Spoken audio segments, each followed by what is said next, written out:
welcome to this Yeow News Network special report. I'm Daniel Yeow, reporting live from downtown Vancouver.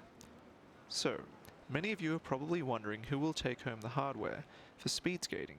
With 6 events each for the men's and women's, speed skating represents a very significant portion of any country's medal haul. This highly technical and fast-paced discipline is, like its Summer Olympics counterpart of track and field, highly specialized with clear distinctions between the types of training required for sprints, middle distances, and long distances. Not since Eric Heiden's unprecedented and still unmatched 5-title haul in Lake Placid in 1980 has anyone even come close to doing well over all distances, let alone taking the gold as Heiden did.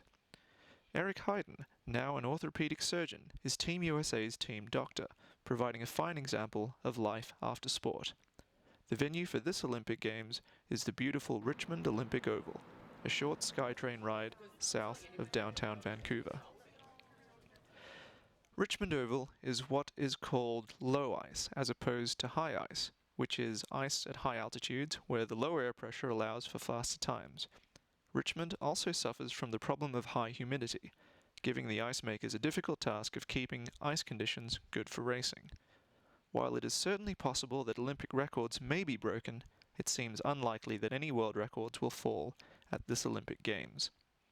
First on the schedule is the men's 5,000 meters taking place on Saturday, February 13th. At the last Olympics in Torino, Team USA's Chad Hedrick walked away with a gold medal. Silver medalist from Torino, Sven Kramer of the Netherlands, seems, on paper at least, to be the most likely to win this event, being not only the world record holder, but also undefeated at this distance for a number of years now.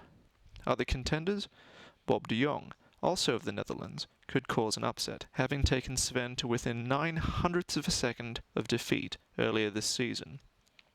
While bronze medalist from Torino, Italy's Enrico Fabris, is also threatening after he broke Sven's track record at the Utah Olympic Oval in Salt Lake City during the last World Cup preceding these games. Next we have the women's 3,000 meters. Although hugely dominant in the event last year and silver medalist at the last Olympics, Renate Groenewald of the Netherlands will struggle to come within sight of the podium this year, as will Canadian Cindy Klassen, despite being the current world record holder. Renate's teammate Irene Wust and defending Olympic champion may prove troublesome and is a likely podium contender. However, all eyes are on the 2-horse race of Martina Sablikova of the Czech Republic and Stephanie Beckert of Germany, although my money is on Sablikova.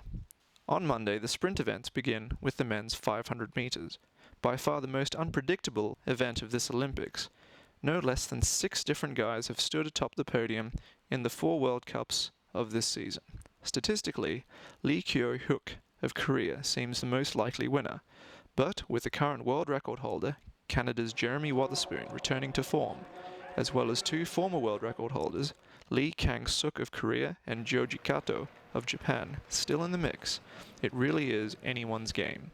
The Finn, Mika Putala, and American Tucker Fredericks, who have also won World Cup events, remain very much in the chase.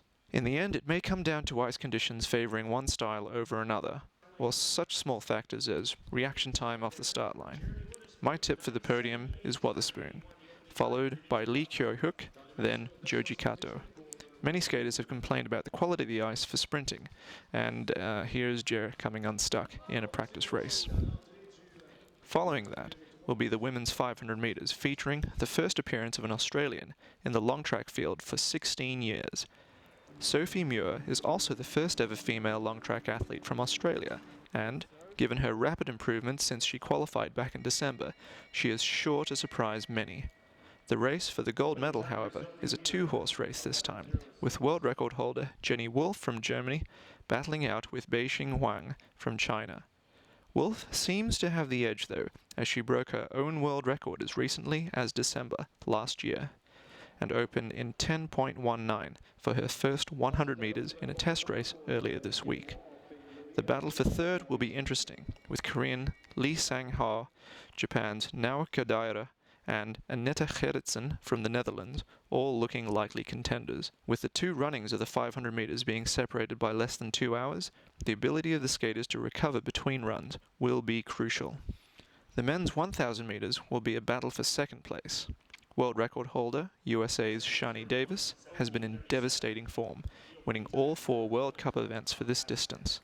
Any number of people could challenge for the other podium spots though, but my money is on Jeremy Wotherspoon of Canada for the silver, and either Motai Bum of Korea or Stephanie Groothuis of the Netherlands for bronze. The women's 1,000 meters is a similar story, with Christine Nesbitt of Canada also dominant, winning all 4 World Cup events. On recent form, I'm tipping Beijing Huang, just in front of Annette Gerritsen for the silver medal. World record holder Cindy Klassen will unfortunately struggle to even make the top 10 in this event. Such is the competitiveness. So those are my tips for now. Stay tuned for more updates from the Yeow News Network. I'm Daniel Yeow, saying good night and good luck.